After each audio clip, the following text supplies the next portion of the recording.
అందరికీ నమస్తే నల్లా welcome to MR media Telangana. This is Rekha. కాంగ్రెస్లో గ్రూపు రాజకీయాలు ఉంటాయి.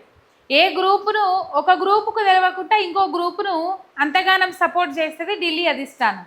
ఆ గ్రూపును సపోర్ట్ చేస్తున్నట్టు ఇంకో గ్రూపుకు తెలియదు, ఇంకో గ్రూపును సపోర్ట్ చేస్తున్నట్టు ఆ గ్రూపుకు తెలియదు. ఎవరు పోతే వాళ్లకు మంగళహారతి పడతారు, ఎవరు పోతే వాళ్ళకు చేయాల్సిన మర్యాదలు చేస్తారు, తిట్టాల్సిన తిట్లు పెడతారు, పంపిస్తారు. పాపము వాళ్ళకు తెలియదు. అబ్బా మా గ్రూప్కే సపోర్ట్ చేస్తుండ్రు ఢిల్లీ అధిష్టానములు అని చెప్పేసి జబ్బలు తెరుచుకుంటారు, సంకలు గుద్దుకుంటారు, వస్తారు. కానీ లోపల మొత్తం జరిగేది వేరే ఉంటుంది. ఎందుకు నీ అంశం మాట్లాడుతున్నానంటే గ్రూప్ రాజకీయాలు ఎక్కువ మనందరికీ తెలుసు. కాంగ్రెస్ పార్టీ అధికారంలోకి రాకముందు విన్నాం, కాంగ్రెస్ పార్టీలో అంతర్గత ప్రజాస్వామ్యం ఎక్కువ, స్వేచ్ఛ ఎక్కువ, గ్రూప్ రాజకీయాలు ఎక్కువగా ఉంటాయి అనేది మనం విన్నాం.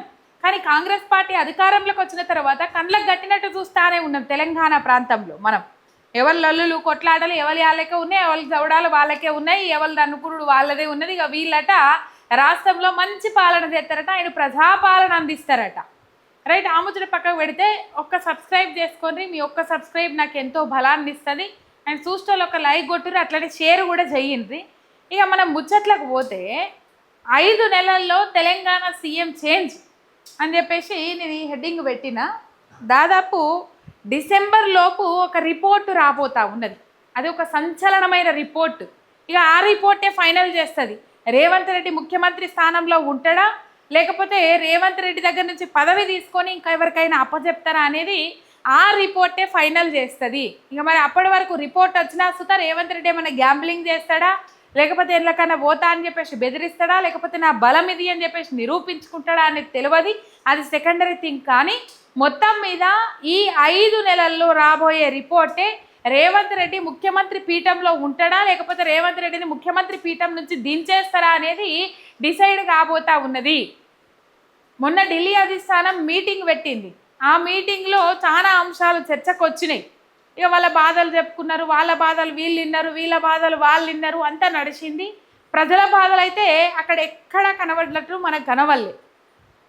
ప్రజల గురించి, ప్రజల బాధల గురించి, ఇచ్చిన 6 గ్యారంటీల గురించి, సబ్ గ్యారంటీలు 13 గురించి, 420 హామీల గురించి, తెలంగాణ రాష్ట్ర పరిస్థితుల గురించి, స్థితిగతుల గురించి మాత్రము ప్రస్తావన వచ్చింది అని అయితే నేను అనుకుంటలేను. ఎందుకంటే వాళ్ళ మధ్యలో ఉన్న లొల్లులు పంచాయతీలు ఏవైతే ఉన్నాయో ఆ పంచాయతీలు తెంపేదందుకు వచ్చింది ఢిల్లీ అధిష్టానం ఇక్కడికి. అక్కడ మీటింగ్ పెట్టింది అనేది మాత్రం చాలా మంది మాట్లాడుకుంటా ఉన్నారు. గాంధీ భవన్ వర్గాల నుంచి వినబడుతున్న ముచ్చట్లు. ఆయన ఢిల్లీ అధిష్టానం రేవంత్ రెడ్డిని ఇప్పుడు పురాగా నమ్ముతలేదు, బాధ్యత మొత్తం మీనాక్షి నటరాజన్కి అప్పజెప్పిర్రు, అయిపోయిందని కూడా మాట్లాడుకుంటా ఉన్నారు. మీనాక్షి నటరాజన్కే పగ్గాలన్నీ అప్పజెప్పిర్రు అని చెప్పేసి గతంలో మనం చూసినాము. ఆయననే పైచేయి పెత్తరం చెలాయించాలని చూస్తే మీనాక్షి నటరాజన్ నేను ఇక్కడ ఉండను అని చెప్పేసి ఢిల్లీ అధిష్టానానికి కుండ బద్దలు కొట్టినట్టు చెప్పి పడేసిర్రు. అయిపోయింది. ఏది రాష్ట్ర వర్కింగ్ ప్రెసిడెంట్ పదవి విషయంలో మనం చూసినాం. ఆ మధ్య కాలంలో మస్తు రచ్చ అయిన అంశం మీద కూడా. అయితే ఇప్పుడు ఒక స్పెషల్ సర్వే అండ్ ఒక సీక్రెట్ రిపోర్టు తెప్పించుకొని మీనాక్షి నటరాజన్ డైరెక్టు రాహుల్ గాంధీ చేతులలో పెడతారు. మరి ఈ రిపోర్ట్ ఎట్లా ఏం కథ అనంటే, ఇక్కడ మనం కాంగ్రెస్ పార్టీ మీద తీవ్రమైన వ్యతిరేకత ఉన్నది. అది మనకు తెలుసు, రేవంత్ రెడ్డికి తెలుసు, కాంగ్రెస్ పార్టీ నాయకులకు తెలుసు, ఢిల్లీ అధిష్టానానికి తెలుసు, అందరికీ తెలుసు. మేకపోతు గాంభీర్యం ప్రదర్శించుకుంటా నేనే 2034 దాకా అధికారంలో ఉంటా, కాంగ్రెస్ పార్టీ అధికారంలో ఉంటుంది, ప్రజలకు ప్రజాపాలన అందిస్తుంది అని చెప్పేసి గొప్పలు చెప్తాడు. రేవంత్ అన్న చెప్పే లెక్కలకు ఇక్కడ సీన్కు అసలు ఏమాత్రం పొంతనలేదట, ఏమాత్రం ఎక్కడ కూడా మ్యాచ్ అవుతున్నట్టు కనబడతలేదట. ఎందుకు మరి తెలంగాణలో సీఎం మార్పు చేస్తాను అని అంటే, కాంగ్రెస్ రేవంత్ రెడ్డి చేతిలోనే ఉంటే ఇక్కడ అసలు కాంగ్రెస్ నాయకులకు ఇబ్బందికరమైన పరిస్థితులు ఉన్నాయి. అసలు కాంగ్రెస్ నాయకులు ముక్కిరుస్తూ ఉన్నారు, వాళ్ళ బాధను బాహటంగానే బయట పెడతా ఉన్నారు. వాళ్ళు వేరే పార్టీలు చూసుకుంటా ఉన్నారు, వేరే దారులు కూడా చూసుకోవాల్సిన పరిస్థితి ఏర్పడతా ఉన్నది. అసలు కాంగ్రెస్ వర్సెస్ కొసలు కాంగ్రెస్ అన్నట్టు తయారైంది. అసలు కాంగ్రెస్ నాయకులకు రేవంత్ రెడ్డి ఎక్కడా ప్రియారిటీ ఇచ్చినట్టు కనబడతలేదు. వాళ్ళ బాధలు వాళ్ళు చెప్పుకుంటా ఉన్నారు బయటకు. అది చూస్తానే ఉన్నాం మనం. చాలా మంది కాంగ్రెస్ పార్టీ సీనియర్ నాయకులు వాళ్ళ గోడు వెళ్ళబోసుకుంటా ఉన్నారు. ఇప్పటికీ మంత్రులు మాట్లాడని పరిస్థితి. రేవంత్ రెడ్డి ఏం చేసినా చూసుకుంటా పోతానే ఉన్నారు. మరి ఇది కాదు కదా మందలిస్తే ఎందుకు చెప్తున్నానంటాడా రేవంత్ రెడ్డి, లేకపోతే నిజంగా చెప్పాలంటే ఎందుకు చెప్తుర్రనే అంటాడు ఆయన. ఆ తత్వం అట్లనే ఉంటుంది. ఇక్కడ ఎమ్మెల్యేలను గడప దాటనీయరట, చాంబర్ దగ్గరికి రానియరట కాంగ్రెస్ పార్టీ ఎమ్మెల్యేలను.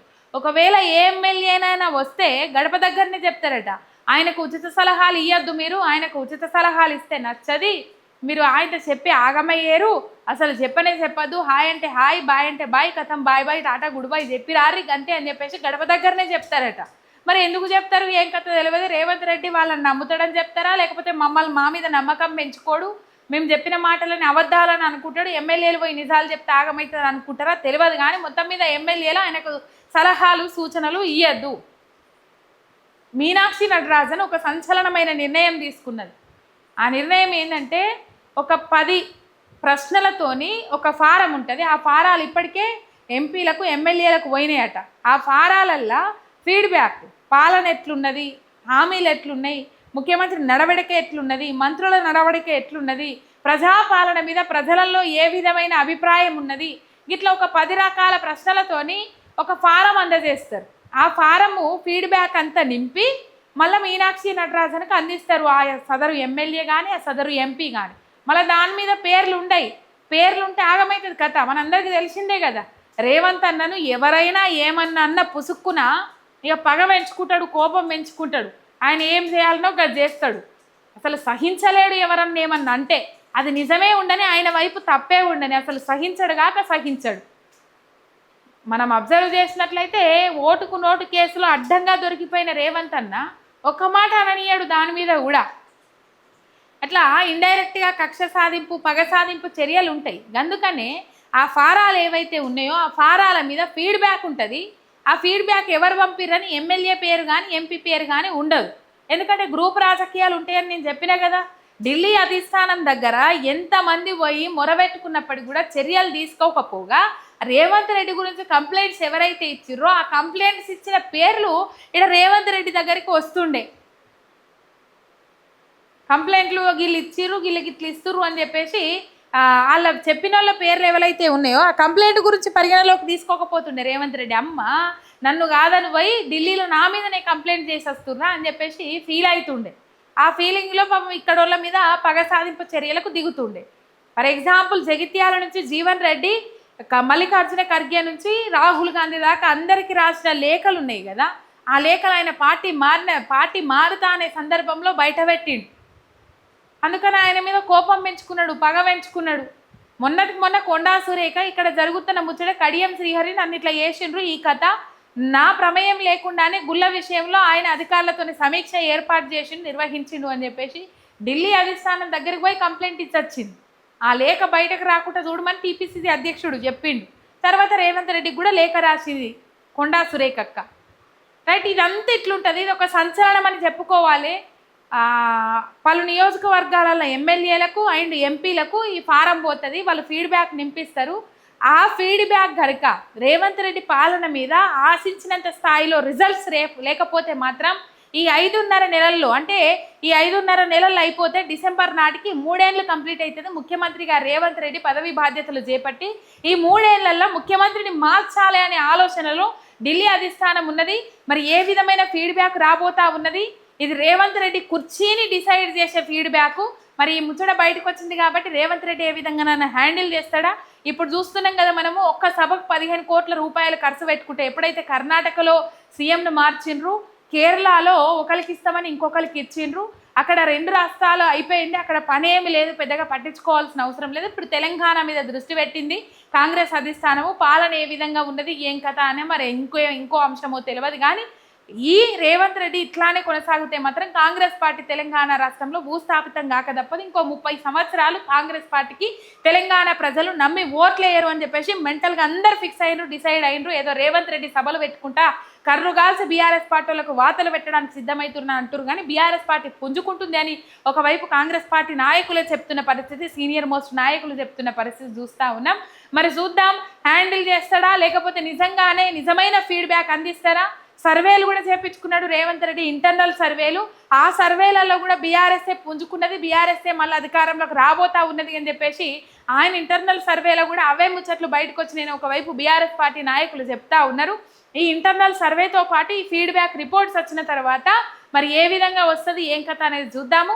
5.5 నెలల్లో మాత్రం ముఖ్యమంత్రిని మార్చే యోచనలో ఫీడ్బ్యాక్ సరిగా లేకపోతే ఢిల్లీ అధిష్టానం ఉన్నట్లు తెలుస్తూ ఉన్నది. మారుస్తే మంచుకుంటుందా, తెలంగాణ సీఎంను మారవకపోతే మంచుకుంటుందా, కింద కామెంట్లలో పెట్టుండ్రి. సబ్స్క్రైబ్ చేసుకొని సపోర్ట్ చేయండి. మీ ఎంఆర్ మీడియా తెలంగాణ చినార్.